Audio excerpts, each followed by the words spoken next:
assinante, eu gostaria que hoje nós fizéssemos um momento bem especial, mas muito especial. Mas vocês vão ver que não tem pensamento do dia, que não tem curiosidade. A oração lá que não vai aparecer, nós vamos fazer. Porque eu quero aproveitar o tempo desse homem que é limitadíssimo para os outros e extremamente ocupado para a Sanesul. Ele que é presidente da Sanesul e ainda agora botaram ele para presidente da AESBE. Meu Deus do céu, dá meia hora só para dizer o trem aqui. Barbosinha, Zé Carlos, mais carinhosamente, você não sabe a alegria, a lisonja que você nos concede a todos nós, douradenses, com a sua presença aqui. E desta feita, quando eu cheguei de Cuiabá, o pessoal também falou, olha, o pessoal, a secretária Barbosinha, gostaria de ter um espaço. Eu falei, mas já manda agora, agora que esse eu quero. Muito boa noite. Boa noite, meu caro amigo, professor Benê. Uma satisfação muito grande estar aqui mais uma vez contigo, participando do Dourados em Revista. Uma alegria muito grande em conversar com todos os telespectadores, dialogar com você, um papo, como sempre, muito agradável, cheio de conteúdo, enriquecedor, né, para os telespectadores. Você sabe, eu vou fazer questão. Ô, Leandro, vê se você consegue pegar essa folha aqui, ó, tá na minha. Vê se você consegue pegar.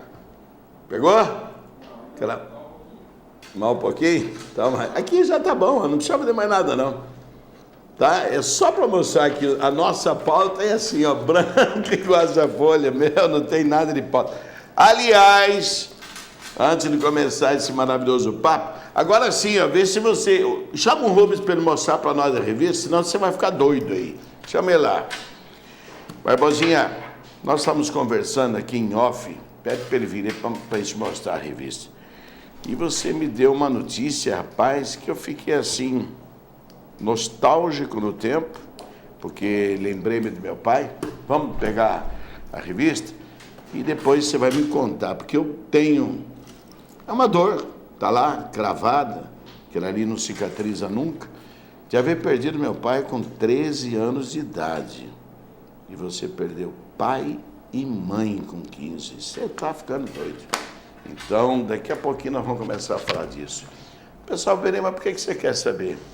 Um homem e o seu caráter começa a ser montado nos alicerces da vida, não é assim não, viu? Quando você vê um trambuio aí, roubando, metendo a mão, é porque ele já era trombadinha lá nos velhos tempos. É assim que eu penso, assim que eu digo. Vamos lá?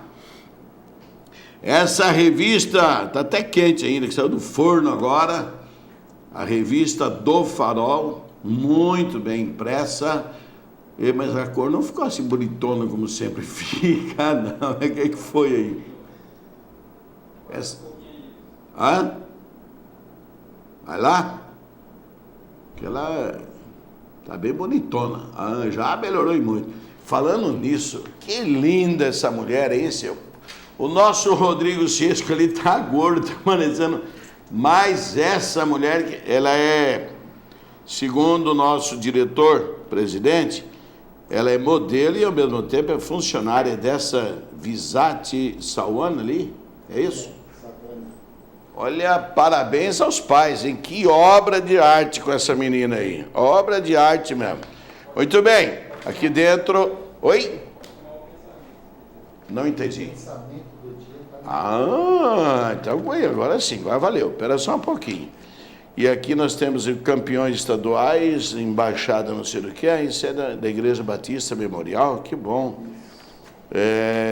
Sim à saúde, não ao ato médico. O que você acha desse tal de ato médico aí?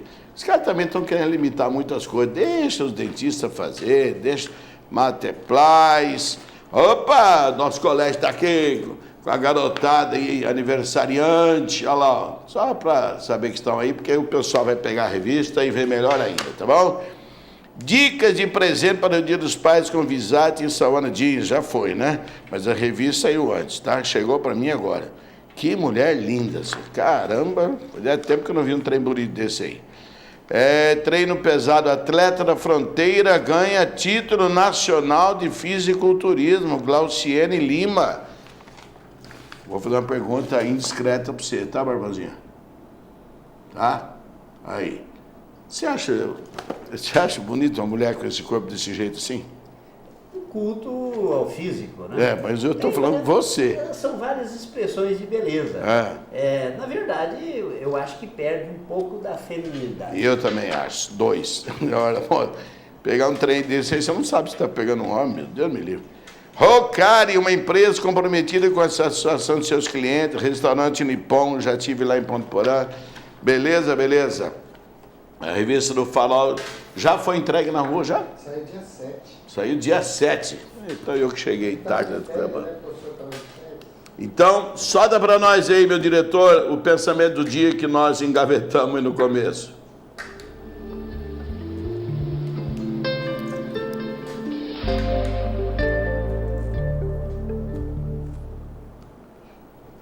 Felizes, porém, são aqueles que abraçam o Evangelho e firmemente permanecem nele, porque ele, o Evangelho, fora de qualquer dúvida, é a verdade e vida. Olha quem disse isso, João Calvino. João Calvino era um reformador suíço que criou as bases da igreja presbiteriana, né? Igreja calvinista e as bases. Eu não gosto muito da teoria dele, não, porque ele fala o seguinte, Barbosinha, que quem nasce rico já vai para o céu, e quem nasce pobre está ralado já, quer dizer, já começa o inferno dele por aqui. É a tal da predestinação absoluta. Pelo amor de Deus, isso é negar. Outro dia tinha um pastor aqui que não concordou comigo, isso é negar o livre-arbítrio, que é o direito que nós temos de escolher o bem e o mal. Certo? Zé Carlos, conta essa história, e eu sei que ela é emocionante para você também, mas fiquei assim abismado. 9 irmãos, certo? E de repente, os pais separados, morre seu pai lá em Goiás, e passa 15 dias, morre sua mãe aqui por doenças completamente diferentes. Que coisa, hein, Barbosinha? Exatamente. Você me perguntava um pouquinho da minha história, né? E eu dizendo que fui prefeito de Angélica, você me perguntando se tratava de família política, eu reportei um pouquinho o meu passado. Eu nasci numa pequena cidade do interior de Goiás, chamada Itaguaçu, distrito da época Canal do São Simão, e com a hidrelétrica hoje São Simão, uma vez que o canal não existe mais, né? Eu vivia naquele distrito com a minha mãe e os irmãos mineiros, e eu o único goiano da família. Meu pai e minha mãe são mineiros, os 8 irmãos também, mineiros também, e nós fomos para Goiás. Eu já nasci nessa pequena cidade chamada Itaguaçu. Muito cedo, meu pai se separou da minha mãe.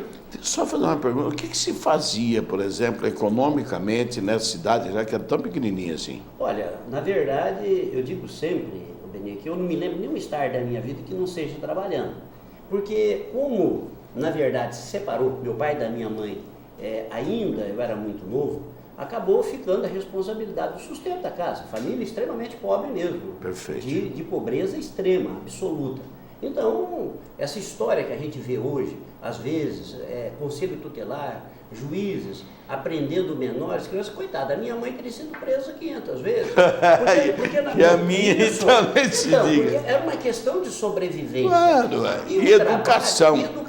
E o trabalho não era um trabalho escravo. Na verdade, eu acho que a minha mãe, ela teve um talento muito grande de mostrar que na vida só se progride através do estudo e através do trabalho. O trabalho e o estudo dignificam a vida. Exatamente, portanto tinha que trabalhar. Trabalhar no quê? O que uma criança faz? Engraxa. A minha mãe fazia salgado, 10 coxinhas era a cota de venda diária. Né? Aprendi muito cedo, engraxando na rua, que melhor era ir nas casas. Também fui engraxado. Porque chegando nas casas, você não tinha um par de sapato, era 2, 3 pares de sapato. Isso mesmo. Então eu tinha aquela freguesia. Um detalhe só para embalar a coisa. Como eu fui engraxado, eu pensava isso. Se você vai na rua, o camaradinho está ocupado, ele não pode parar para atender. Agora você vai na casa, exatamente, tem 2, 3 pares de sapato parados lá. Você sabe o horário que a pessoa está na casa, a hora do almoço, à tardezinha. E vender as coisas. Eu aprendi muito cedo assim, e eu digo sempre o seguinte: tem alguns produtos que eu vendia com muita facilidade. Por exemplo, tomate. A gente usava aquelas sacolinhas que se colocava na cabeça. Certo. E colocava ali meio quilo de tomate, 1 quilo de tomate. Vendia com muita facilidade. Alface, produto também que se vende com facilidade. Ovo, vendia com muita facilidade. Então eu era um vendedor, muito cedo eu já comecei a vender. E nas casas das pessoas, e isso, na verdade, era o que ajudava a levar o sustento para dentro da minha casa. Então, de muita pobreza mesmo, mas a minha mãe, ela sempre dizia o seguinte: olha, pobreza não é defeito, ter roupa remendada não é defeito, defeito é ter roupa suja, né? O defeito é você estar com a roupa remendada, não, rasgada sim, remendada não, né? O feio é roubar. Então, é preciso de trabalhar. Então, ela, na verdade, incutiu essa necessidade do conceito de trabalho. Então, portanto, o trabalho não foi uma opressão, não foi uma coisa que castigou, foi uma coisa que dignificava. E, através da educação, ela, embora fosse semi-alfabetizada, assim como meu pai também, ela colocou a semente de me fazer entender que a única janela de oportunidade que eu teria para a vida seria através da educação. Coloque de novo essa frase. A única janela que eu teria de oportunidade para a vida, e ela sempre dizia, não é um casamento com a mulher rica, não é ganhar na loteria, porque isso são circunstanciais, é trabalhar e estudar. O estudo abre o grande sol da existência, e eu acreditei nisso. Então, desde muito cedo, trabalhando e com a preocupação de estudar. E lá nesse distrito tinha escola? Tinha escola, na verdade, tinha até a 8ª série. Né? Já era bastante para aquela época. Na verdade, eu fiquei nesse distrito até a metade da 4ª série primária. Quando um cunhado e uma irmã que vieram, alguns anos antes, para o Mato Grosso do Sul, especificamente para a cidade de Angélica, a minha irmã indo nessa cidadezinha e vendo aquela triste realidade com que nós estávamos vivendo, de pobreza absoluta, num primeiro momento trouxe 2 irmãs, ficou eu e minha mãe, e logo depois, um ano depois, eu tive a oportunidade, quando eu estava na metade da 4ª série, vir para o Mato Grosso do Sul e para a cidade de Angélica. Terminei a 4ª série numa escolinha rural, daquelas multisseriadas, em que a professora divide a lousa primeiro, segundo, terceiro e 4º ano, né? E quando terminada a 4ª série, eu fui para a cidade de Angélica, aí eu tinha que fazer o ginásio, fui para Angélica, onde eu terminei até o 2º grau, na cidade de Angélica, onde eu passei boa parte da minha vida. Qual é a tua, se é que você tem, alguma assim, inspiração religiosa? Olha, eu fui coroinha. Eu também fui. A minha mãe era muito católica, participei de muita procissão e na verdade nós vivíamos num lugar que chovia muito pouco, tinha que fazer procissão, né? Levar água no pé do cruzeiro. Então eu cresci dentro da igreja católica, convivendo na época com excelentes padres, com uma irmã que até hoje mora nesse distrito, uma americana, chamada Bárbara, uma extraordinária irmã, e às vezes assim a gente esquece, né, do papel essencial que essas pessoas ocupam, abandonando o país de primeiro mundo. Imagina, chegando numa cidade, lá no final dos anos 60, início dos anos 70, verdadeiros apóstolos. Né? Me lembro do saudoso Padre Antônio, o irlandês, né, e essa irmã americana que permanece lá até hoje, e na verdade uma benfeitora. Então eu acho que às vezes, quando a gente verifica a história dos santos, nós temos os santos que são canonizados e nós temos os santos anônimos. Exatamente. Que são aqueles que anonimamente nós são temos em maioria, né? Em grande maioria, né, prestam um grande trabalho de auxílio, de benemerência, principalmente no meio das comunidades pobres. Os pobres são muito mais solidários. Nas periferias a gente observa que viceja muito mais a solidariedade.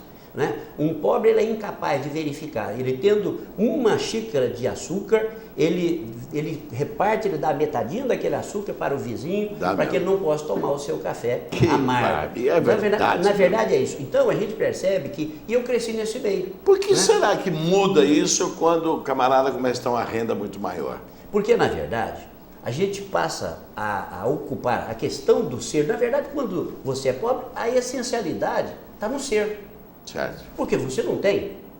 E aí, esse é o grande problema do ter de forma irresponsável. Porque quando você passa ao ter de uma forma absoluta, que essa passa a ser a razão única da existência, e eu quero cada vez mais, quanto mais eu persigo o ter, eu abandono a essencialidade do ser. É verdade. Né? E aí nós vivemos... Quando o que permanece e o que nós levaremos é do ser, não tem nada do ter. Exatamente. Então eu acho assim, tudo isso contribui. A questão comercial, não é? A questão de você tem que ter o televisor da última moda, a roupa, que na verdade você olha uma calça exatamente igual à outra, uma custa R$30, porque ela não tem a etiqueta. A outra tem a etiqueta, custa 300. Ou às vezes tem etiqueta para estar em loja mais sofisticada. Exatamente, às vezes tem até a etiqueta de um produto falsificado, mas você Também paga 300 naquela da etiqueta. Então eu acho que aí se começa a perder a essencialidade, né? E a gente tem que tomar muito cuidado, para que a questão do ter, e não é pecado ter. Lógico que nós não estamos de maneira dizendo nenhuma. isso, mas o ter, ele existe exatamente para solidariedade, para você ser solidário com a sua família, com seus amigos, com a sociedade de uma maneira geral. Quando você percebe essa essência, eu acho que a vida ela caminha num tom normal, num tom natural. Deixa eu fazer uma pergunta aqui para você, que eu sou curioso. Você imaginava que nós íamos falar dessas coisas? Não, de forma alguma. Na verdade, eu vim preparado e as minhas anotações aqui se referem a Sanesu. Eu imaginei, olha, o convite do Benê para nós tratarmos de Sanesu. Né? E aí, para mim, por que nós temos um presidente da Sanesu na ordem em que todo mundo respeita você? Está aí a origem, não adianta querer fazer as coisas lá por cima. E aí o pessoal fala, Benê, você é de lascar, você arranca da gente coisa ali, até do Arco da Velha. Quero fazer aqui uma homenagem a você. Olha aqui, ó, Eric Galassi, você lembra desse nome? Claro. Rapaz, eu estava vindo para cá, quando eu falei que era você que está aqui, ele falou, Benê do céu, você dá um abraço nesse camarada. Ele para mim é um pai, o homem que me inspira honestidade, me inspira trabalho. Eu falei, mas que bacana, mas porque o Eric é como se fosse seu irmão. Para mim, sabe, eu adoro esse garoto. O Eric, eu acredito que ele deva ser, no Mato Grosso do Sul, sem dúvida nenhuma, e no Brasil, um dos maiores experts na área de tecnologia e de informação. É extraordinário o trabalho que o Eric ele desenvolve, é um talento que nós temos aqui em Dourados, na área de TI, nessa área de informática, de sistemas. Na verdade, Dourados é privilegiada. Entê-lo, porque realmente você sabe que ele é o primeiro, de uma verdadeira empresa que pegou foi uma verdadeira autoridade nesse assunto. Eu, na Sanesu, quando eu tenho alguma dúvida, em relação, inclusive, a outros fornecedores, a empresa, eu recorro à orientação dele realmente, porque é sempre uma informação muito séria, muito categorizada, e uma pessoa também que tem as suas raízes, né, fincada na honestidade e na seriedade. É um grande amigo. Sabe, Zé Carlos, eu fico assim, impressionado com uma coisa. A política, muitas vezes, ela me enoja, não pelos políticos, mas por aqueles que fazem dela trampolim. Você vê, por exemplo, nós chegamos agora nessa campanha, e ele contando para mim assim, porque ele sente, né, o drama, e prefeituras que trabalhavam com ele, que nunca tiveram erro, que nunca tiveram problema. Eric, você vai desculpar, porque nós temos aí um pessoal, e aí ele perdeu uma pancada, quase a metade. Mas que barbaridade, quer dizer, não se empenhe em procurar o trabalho, a qualidade de quem sabe. Não, os esquemas, e esse menino não vai saber fazer esquema nunca. Que coisa horrível, isso me enoja. Parabéns, Eric, olha aqui, de viva voz que você está ouvindo aí o que é. Continue, alguém um dia vai descobrir mais coisas ainda, tá bom? Para te favorecer. Barbosinha, deixa eu ver um negócio interessante aqui. Há um zum na cidade, que hoje, se você pensar bem, e eu emito a sua opinião, fora o nosso prefeito Murilo, que deu origem, né, a uma mudança radical em nossa cidade, eu não vejo assim candidatos em potencial para nós Dourados. E muita gente fala, e eu vou te dizer que é claro que não é bom, né? O Geraldo vai ficar bravo comigo, o Marçal, você leu quantos aí? O Geraldo sentado aqui, ele falou, eu vou ser prefeito. Eu falei, você não vai. Vamos fazer uma aposta que você não... Eu vou, custe o que eu falei, o André não vai deixar. O Marçal sentado desse lado aqui, em entrevistas diferentes. Não vai, não tem como, rapaz, eu sei como é que o homem é. Mas uma coisa está assim rondando nos bastidores. Murilo não vai poder ser reeleito, né? Porque ele já está no segundo mandato, infelizmente um mandato muito curtinho o primeiro, e ventila-se muito o nome de José Carlos Barbosa. O que você me diz isso aí? Benê, você falou de política. Me preocupa muito o momento que nós estamos vivendo e do quadro que se pinta da política. O que está acontecendo hoje? Político e política se transformou em sinônimo de coisa negativa, de coisa ruim. Exatamente. Ora, se nós queremos formar uma nova geração de políticos, se nós queremos que pessoas boas, que as crianças, que os jovens se entusiasmem pela causa política e veja na política uma causa e uma razão do bem administrar, do bem fazer, do realizar, na saúde, na educação, na geração de emprego, no desenvolvimento, na infraestrutura, o caminho é pela política. Ora, se nós divulgamos a política como uma coisa ruim, nós estamos tirando esses futuros políticos a essencialidade de disputar a eleição e trazemos para o campo político aqueles que não têm preocupação com o seu nome. Tanto faz chamar ele de ladrão ou não, que ele vai se comportar igual. Então, eu penso que nós temos que separar o joio do trigo. Nós temos... Tem muito joio nessa história. Tem muito joio, tem joio demais, mas também aí. Tem muito trigo. E quem coloca o joio na política é o eleitor. É o eleitor, claro. Agora, nós precisamos... A barriga do eleitor, né? A barriga do eleitor. Na verdade, a falta de consciência da valorização do voto. O eleitor, enquanto ele não ter a consciência de que o voto é o maior instrumento que ele tem de mudança e de valorização de um processo de mudança, em todos os aspectos, não muda o país. Não vai mudar o político se não mudar o eleitor. O político não entra por procuração, ele não entra à força, ele entra por voto. E o eleitor, quando escolhe esse político, ele dá uma procuração para que ele fale por ele no Congresso Nacional, na Assembleia Legislativa, no governo, no Executivo, no Legislativo. Portanto, eu penso que a gente precisa de colocar a política como uma coisa importante. Por exemplo, me preocupa muito, os movimentos hoje estão alijando os partidos. Isso é anarquia.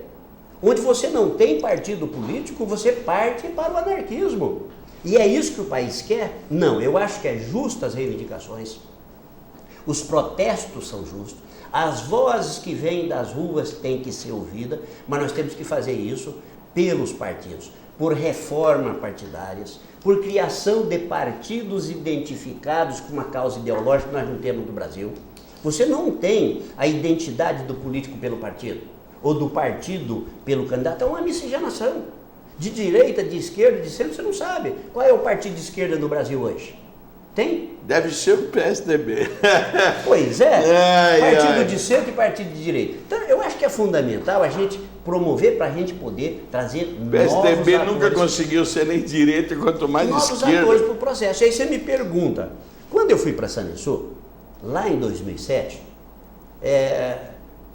o governador me convidou para assumir a empresa. E eu disse, governador, eu sou um advogado, sou professor de direito, professor universitário, o que eu vou fazer numa empresa de saneamento? Ele disse, não, eu preciso de gestão, conheço o teu trabalho, tenho um vínculo com o governador André que vem desde a época de Angélica, do primeiro mandato dele de deputado estadual. Aceitei o desafio. E muitos me perguntavam, e aí, você vai ser candidato? Eu disse, olha, eu vejo política pelo trabalho. Eu não vejo política como um fim em si mesmo. A política, para mim, ela é um reflexo do resultado de um trabalho, de uma vida. O político tem que ter identidade com a sua vida, com a sua história e com o seu trabalho. Quem eu estou votando para ser o prefeito da minha cidade? Deixa eu ler uma coisa de você, aliás, duas. Uma, eu vou repetir aqui uma frase que é chula, paciência, mas estava lá num cartaz do Brazilian Day de 2 anos atrás em Nova York. No Brasil, os que votam não são os que leem jornal, mas os que se limpam com ele. E isso é uma grande verdade, o PT descobriu isso assim, uma maravilha. Então é só encher a barriga do peão ali de arroz, feijão e pronto, está resolvido. Outra coisa que eu ia perguntar para você, e essa você vai responder depois dos nossos patrocinadores, é o seguinte: será que dá certo um executivo que nem você, certo, no legislativo? Porque muitos legislativos se perderam no executivo, eles se perderam assim, a fio da meada. Então, será que, bom, apesar que você pode chegar mais perto ao governo, mas não, se você pega uma cidade como Dourados, transforma essa cidade aqui, como o André fez em Campo Grande, acabou, como é que não vai ser governador? Tem que ser. Esse é o caminho. E depois você me diz tudo isso aí. Dourados em Revista vai e volta já já.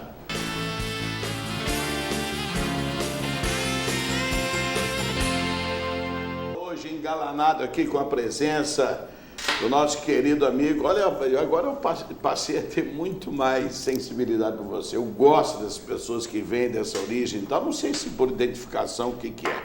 O fato é que estou contente. Barbosinha, eu perguntei para você essa história do camarada ter o perfil do executivo e se enfiar no legislativo.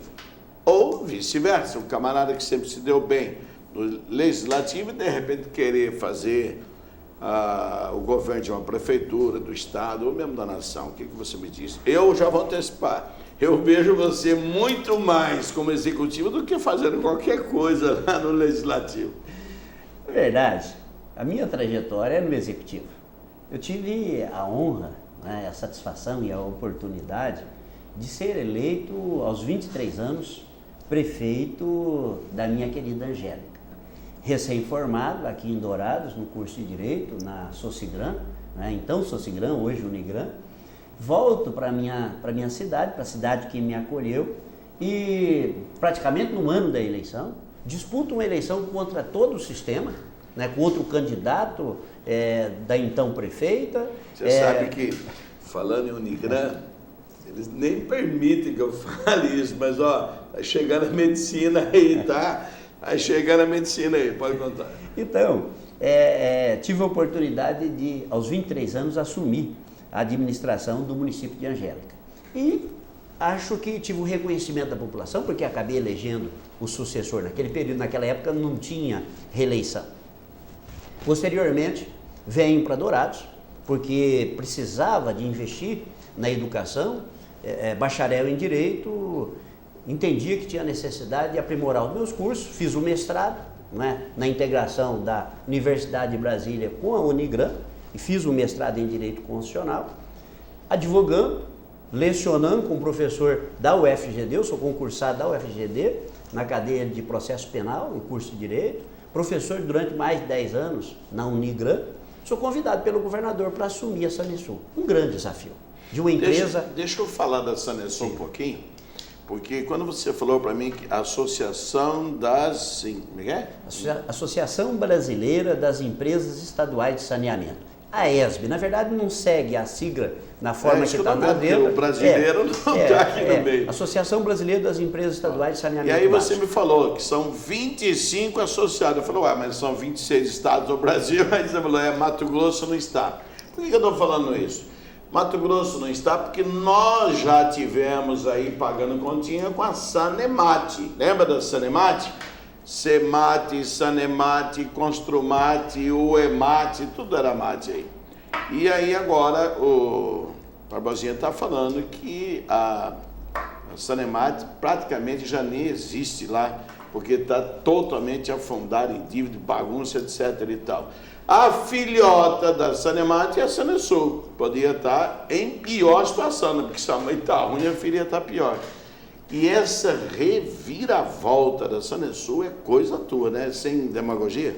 Eu acho que é trabalho em conjunto. Eu acho que o trabalho... Mas começou contigo. Começou, mas eu acho assim, o trabalho do gestor, do prefeito, do executivo, o trabalho do executivo, seja comandando uma empresa de saneamento, como é o caso da Sanesul, seja prefeito em uma cidade, o papel essencial é motivar a sua equipe. A escolha das pessoas que vai lhe auxiliar. Isso é ponto fundamental. Quem eu quero ter ao meu lado para cuidar das finanças, para cuidar do aspecto administrativo dessa empresa, para cuidar da compra dessa empresa. Então, eu acho que o ponto essencial ele está no feeling do administrador em escolher os seus auxiliares. Ninguém trabalha sozinho. E depois disso, conseguir despertar a confiança da sua equipe para a necessidade do trabalho. Você levou alguém de Angélica, lá do pessoal que trabalhava contigo? Para a Sanesul? É. Não. Na verdade, eu fui sozinho. Porque é o seguinte... Porque você tinha gente que você conhecia mas lá. Mas a questão da Sanesul, a Sanesul é uma empresa técnica. É uma empresa que lida com água e com esgoto. Eu já era um leigo assumindo a presidência da empresa. Eu precisava de me cercar de técnicos, de pessoas que tivessem o conhecimento. O que eu fiz? Eu fui prospectar dentro da Sanesul, na história dos seus 30 anos de existência, hoje 34 anos de existência, não é? Quem se destacava ali dentro, que era um técnico competente, mas ainda não teve uma oportunidade. E através dessa prospecção eu formei a diretoria e tive do governador André Putinelli e a época do vice Murilo a autonomia para escolher a minha equipe. E acho que esse foi a grande chave, para o sucesso, a formação da equipe. A partir daí, iniciamos um processo de transformação da Sanesul. Penso a Sanesul como uma empresa pública, ela não difere em nada de uma empresa privada na busca do resultado. Aí está um detalhe importante, né? Por que dá certo a Sanesul? Por que é uma empresa totalmente rentável e um monte delas não é? Agora, uma coisa antes de... Sem cortar o teu raciocínio. Por que Campo Grande fica com águas de Guariroba e não está na Sanesul? Na verdade, foi uma opção tomada na época pelo chefe do Executivo Municipal, que era o governador André Putinelli, governador Zeca do PT, não é? Campo Grande, alegando que a Sanesul não prestava um serviço de forma adequada, entrou num litígio naquele período pela venda da Sanesul. Eu não estava, obviamente, nessa época, porque isso foi feito há mais de 10 anos, por volta de 14, 15 anos, né, que houve esse processo. Após um longo litígio, né, acabou-se entregando a concessão para uma empresa privada. O que eu digo sempre, você me falava aqui da ESB. A ESB é uma associação que agrega 25 estados da federação, inclusive as gigantes do setor. Somados, e você é o presidente, somados, nós representamos mais de 70% do saneamento brasileiro. Nós temos aí a CAESB de Brasília, nós temos a Copasa de Minas, nós temos a Sabesp de São Paulo, nós temos SEDAI do Rio de Janeiro, né? Nós temos a Embasa da Bahia, CAGES do Ceará, enfim, 25 estados da federação que somados, né, representa mais de 70%. Eu disputei a eleição, eu fui eleito numa disputa, eu fui uma chapa de oposição na disputa pela ESB, de 19 estados eu recebi 14 votos. De 19 estados. Quem que era, né? Não a pessoa, mas que estado? Era o presidente da Embasa, o doutor Abelardo, que foi secretário nacional de saneamento, né, no governo do PT, era o então presidente da Bahia. E eu entrei como chapa de oposição, apresentando um planejamento. E aí, Benê, eu acho assim uma coisa... Mas quem que esse rapazinho lá de Mato Grosso do Sul? Eu acho que uma coisa que engrandece o nosso estado, porque...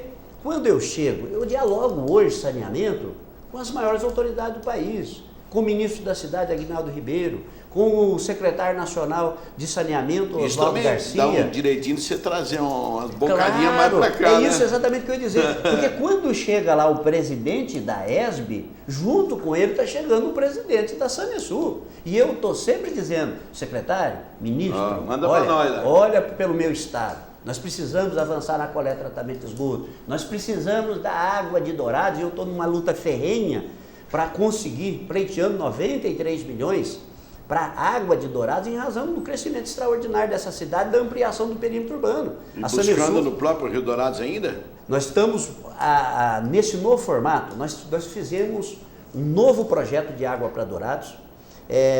Nós tínhamos 4 concepções, dessas 4 foi escolhida uma, e a concepção que os técnicos da empresa entenderam que seria a mais salutar nesse momento são a perfuração de poços explorando o Guarani.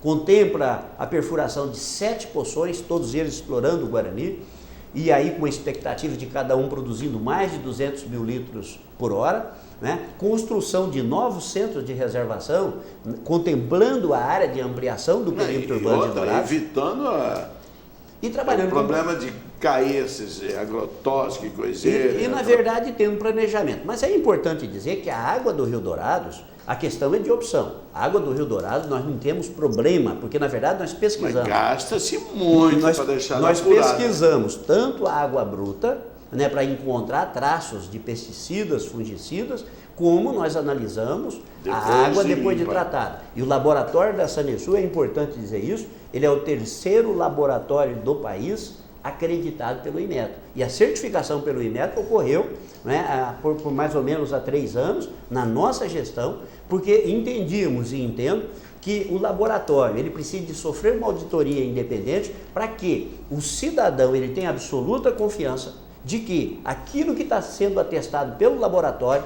e certificado nas contas que nós repassamos para o cidadão, mostrando as análises, ele obedece o maior padrão de confiabilidade, porque nós estamos lidando com vida, e água é vida. Agora vamos contar a novidade do pessoal, que é, na verdade, é um estouro, né? Primeira vez que eles vão estar falando disso. A história de o governador ter proposto a venda da Sanesul, 49%, para poder ficar com a maior parte, né? Na verdade, a Sanesul era o patinho feio. Ninguém queria a Sanesul. Eu sei, por exemplo, que a Sanesul ela foi proposta a administração dela para outros partidos. E eles não quiseram.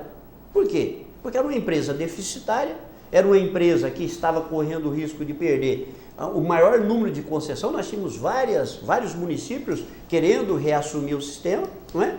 E precisava de reerguer aquela empresa, e poucos acreditavam que essa empresa pudesse reerguer. Eu acreditei, e aí é importante destacar, o grupo de funcionários da Sanesul acreditou na nossa proposta. E eu construí um vínculo muito forte com todos os funcionários da Sanesul. E foi exatamente esse vínculo, essa relação do funcionário acreditar que tinha um presidente, tinha um governador que queria e estava determinado a reerguer a empresa, fez com que a Sanesul passasse imediatamente de operar no vermelho para dar resultado. E é por esta razão que dos 832 milhões de investimentos que nós temos de janeiro de 2007 até hoje, com recursos garantidos, entre obras concluídas, em execução e a ser iniciada, 51% é proveniente dessa empresa extraordinária, reerguida e de pé, e que honra Mato Grosso do Sul. 51% é da própria Sanesul? É da própria Sanesul. Isso mostra o potencial de investimento dessa empresa. Não se perde no meio de tanto dinheiro, Barbosinha? Na verdade, muito dinheiro aí, 800 milhões. Na verdade, o que ocorre? Acho que tem estados no país que não tem tamanho orçamento. Beleza, se nós falássemos em janeiro de 2007, os números que nós projetamos no início do segundo governo, quando nós falamos, nós vamos chegar ao findar do segundo governo em 1 bilhão de investimento, ficar louco. Se nós falássemos isso em janeiro de 2007, ia dizer, não, esse sujeito está louco. Né? Eu acredito que esse ano agora, em 2013, nós vamos atingir a meta de 1 bilhão de investimento. Eu estou esperando o anúncio da seleção número 3 do PAC, pleiteando fortemente pelas maiores cidades do estado, que é no PAC para cidade acima de 50 mil habitantes, Dourados, Corumbá, Três Lagoas e Ponta Porã, buscando nessas cidades ter água e índices de universalidade de coleta e tratamento de esgoto. Nós vamos chegar em Dourados com recursos já assegurados, 85% de coleta e tratamento de esgoto, lembrando que em 2007 nós tínhamos em torno de 15%, Três Lagoas de 20%, nós vamos chegar a 95% com os recursos já assegurados, Ponta Porã de 0%, já passamos de 55% e vamos chegar a mais de 90%. De zero. Tinha nada de esgoto lá. Tinha lá uma redinha muito pequena que representava menos de 1%, numa estação completamente ineficiente. E Corumbá, a nossa pérola pantaneira, com 0 de coleta e tratamento de esgoto, tendo todo o esgoto jogado no Rio Paraguai. Em Corumbá nós já temos as 2 estações de tratamento já concluídas, já ultrapassamos a 55% de cobertura e vamos chegar até o final de 2014 com mais de 85% também de cobertura. Portanto, essa Sanesul recuperada, reerguida, ela passou a ser o cisne. E aí... A noiva cobiçada. A noiva. Aí, agora, é verdade. O que acontece? O governador ontem, no lançamento do MS Forte, ele disse que não vai vender a Sanesul. Falou em capitalização, em abertura de capital. Eu tenho um posicionamento assumido e eu posso dizer aqui, de público, e disse isso para o governador mais de uma vez. A relação que eu construí com os funcionários da Sanesul, a erguida, a levantada dessa empresa de uma forma tão extraordinária, não é? O apoio que eu recebi do conjunto de funcionários dessa empresa e da sociedade sul-mato-grossense não me possibilita que eu possa ser um defensor da venda da Sanesul. E por lealdade ao meu governador, e aí eu disse ao governador, meu governador, eu não preciso estar na Sanesul para continuar sendo seu companheiro. Eu acompanho o André desde o início da sua vida pública. Para mim é um dos maiores e melhores, extraordinários administradores deste país. Pode ter problema político, pode ter discordância dos seus procedimentos, mas nós podemos dizer que é o maior e melhor servidor desse Estado. é o que primeiro acorda, é o último que dorme, é o que sabe os números absolutos do Estado, não é? E disse a ele que num processo de venda da Sanesul não teria o seu velho parceiro como companheiro dessa jornada. Você conhece Embora continue dizendo para ele, mesmo fora da Sanesul, eu continuo apoiando. Você conhece ele bastante, né? Muito. Então fala para nós aqui, ele sai para o Senado? Olha, eu acreditava que quando ele dizia que não seria candidato, ele estava fazendo um balão de ensaio. Mas eu, nos últimos dias, na convivência do governo, no diálogo com o governador, na conversa com ele, conversando com Dona Beth, a sua grande companheira, a nossa primeira-dama do Estado, eu chego à conclusão de que, efetivamente, o nosso governador ele permanece no governo até o último dia do seu mandato. Lançou ontem um pacote extraordinário de obras. Findar de segundo governo, normalmente, é o ocaso, né? Aquela coisa triste de administrar no caos. O governador, com menos de 1 ano e meio para terminar o seu mandato, lança um pacote de mais de 3 bilhões de investimento. 3 bilhões de investimento. Para nós vem alguma coisa aqui para Dourados? Muita coisa. Nós vamos aqui para Dourados, embora a gente sempre esteja querendo mais. Eu sempre digo para o governador, vamos um pouquinho mais para Dourados. Né? Converso muito com o nosso prefeito Murilo, e o meu papel lá é exatamente esse. Claro. É brigar pelo Mato Grosso do Sul, mas lutar essencialmente pela nossa cidade de Dourados. Quem que vem para nós? Mas nós temos aí a duplicação sonhada da Guaicurus. Ótimo. Nós vamos ter o alargamento da pista que vai para o distrito industrial, uma vez que aquela região está se tornando uma área também, né? muito adensada. Não é? A doação do distrito industrial que deve ocorrer do Estado para a Prefeitura, isso é muito importante para gerar o desenvolvimento. E para mobilizar a Prefeitura, dar incentivos para empresas virem para cá, né? Obras no aeroporto, né, que coloca o aeroporto em condições de operar com instrumento e de receber qualquer aeronave. Enfim, são conjuntos de saneamento. Este ano, nós vamos estar aqui, iniciando em Dourados, mais de 60 milhões de investimento em saneamento. Não é? É obra de construção de nova estação de tratamento de esgoto, são mais de 300 quilômetros de redes, são mais de 17 mil ligações domiciliares, que vai contemplar toda essa parte do industrial, Parque 1, Parque 2, Jockey Club, enfim, grandes investimentos em saneamento. Reforma completa da nossa estação de água bruta, reforma completa da estação de tratamento de água. Tem nenhum deputado falando que é obra deles, não, isso aí? Na verdade, eu acho que isso é um trabalho coletivo. Mas tem alguns que assumem como próprio. Sim, mas na verdade, eu vejo assim, ninguém faz nada sozinho.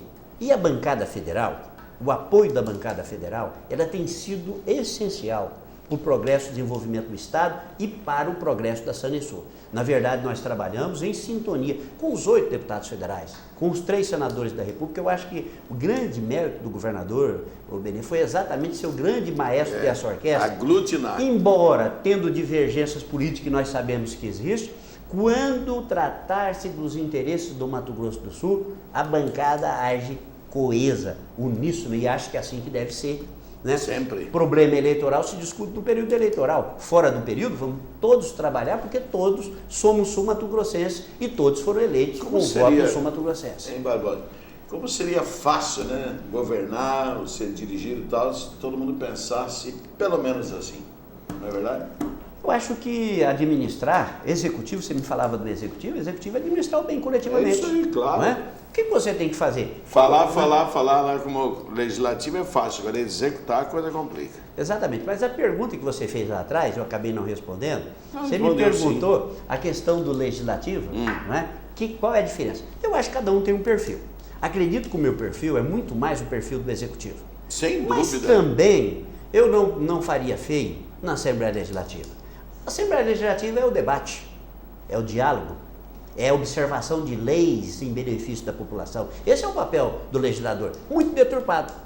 Há uma confusão muito grande. Os nossos deputados hoje, na verdade, se você perguntar para a população qual é o papel do deputado, a boa parte da população vai dizer, é trazer o dinheiro para construir a creche, para fazer a praça, o papel do deputado é para fazer o asfalto. Também, mas o papel principal leis. do legislativo é Ponto número 1, fiscalizar os atos do executivo. Elaborar verificar leis. se o executivo está fazendo bem feito. E elaborar o quê? Boas leis e impedir que leis que sejam contra o interesse do povo possa passar. Essa seria a essência do legislativo. Posso fazer uma pergunta indiscreta? Sem dúvida. Se o André pedisse para você falar, Barbosinha, você tem uma pleia de eleitores desse estado em razão do teu trabalho, então eu preciso que você faça a tua eleição, certo, como deputado, para depois você voltar lá para Sanepsu. E aí, você faria? Olha, deixa eu dizer, eu penso, e é uma questão... Porque o Marum já fez isso duas vezes. Na verdade, e aí não é crítica, longe de mim aqui criticar um companheiro como é o Marum, como é o caso do Giroto, porque na verdade são excelentes técnicos, né? Grandes deputados, excelentes técnicos, ocupando funções importantes no Estado. É o caso do Giroto. Giroto é eleito deputado federal, volta para comandar o maior pacote de obras do Estado. E na verdade é um tocador de obras. Né? Você pega a questão do Marum, deputado estadual, 2 mandatos e tal. Penso eu que uma vez vindo disputar o legislativo, eu ocuparia a cadeira para o qual a população me otorgou o voto. Não tenho dúvida em relação a isso. Eu imaginava que você fosse responder isso mesmo. Meu diretor, cadê a curiosidade? Vamos fazer agora no embalo geral aqui, que hoje a coisa rendeu, e quando a gente tem alguém que sabe falar é fácil, né?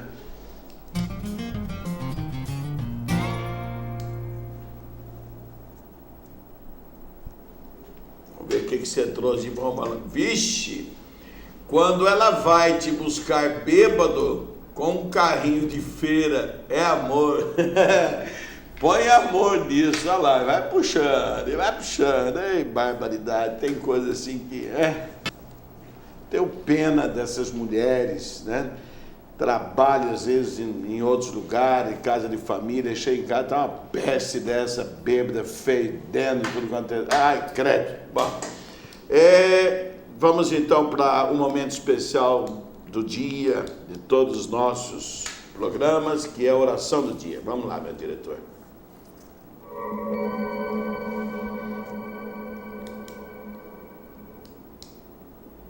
Sejam quais forem os seus caminhos, eles serão de rosas, porque estão abençoados pelas mãos de nosso Senhor. Olha que coisa maravilhosa, só que é bom lembrar, né? Não adianta querer esconder não, porque ele traz daquelas rosas, tem também as pétalas e espinhos, não adianta. Como diz uma boa frase por aí, Deus não prometeu dias sem tormentos, tribulações, não prometeu noite sem lua, tá certo? Quer dizer, aquela noite bem escura. O fato é o seguinte, né? Disse ontem aqui com o Valfrido e digo hoje aqui com o Barbosinha, se não existisse Deus, nós que batalhamos com as coisas, com a dificuldade danada, nunca ganhando nada de ninguém, nem benesses, nem coisa alguma, a gente não resistiria se não fosse pelo poder que vem de Deus. Essa forma de nós imaginarmos como é que Ele desce lá do seu trono, porque você gosta de mandar o filho, é só uma forma de se ver, tá? Porque é o próprio Deus que desce na forma humana, e por isso Jesus diz, ninguém vem ao Pai. Ele já está dizendo que Ele é o Pai também. E para os discípulos, quantas vezes Ele falou, você não reconhece o Pai em mim em todo esse tempo? Bem, então, para que um Deus descesse de lá e viesse resgatar-nos do pecado, resgatar-nos do erro, meu companheiro, o que Ele não faz com a gente quando nós estamos pedindo, Pai, faça isso por mim, Pai, me socorre, Pai aqui na terra faz, quanto mais Ele, né? Quero que essas bênçãos de Deus recaiam sobre você, Barbosinha, sobre a sua família, sobre o seu trabalho, e que, na minha mente, quando eu perguntei para você se você tinha alguma definição religiosa, é porque eu vejo todas essas andanças suas nascendo lá, São Simão, e vai vindo, tal, é Ele te encaminhando, certo? Isso é maravilhoso. Fica mais fácil, claro que fica, mas sempre vai recebendo mais, porque você vai correspondendo a cada uma delas. Que você continue sendo abençoado, que o Estado continue ganhando, certo? Contigo. E hoje eu me sensibilizei, né, com duas coisas, essa história da sua família, esse carinho que você tem pelo Eric, que é um irmãozão que a gente tem, outro também que a vida política, ele fala, Benê, eu não sei fazer isso e não vou fazer, eu tenho...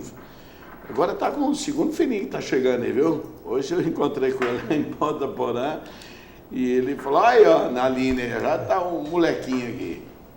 Então, há tudo isso é que eu vejo assim, que vale a pena a gente ser o que a gente é. Muito obrigado por sua entrevista, obrigado por você ter dedicado esse tempo a nós. Logo chegando de Campo Grande, podia estar aí descansando e veio para cá.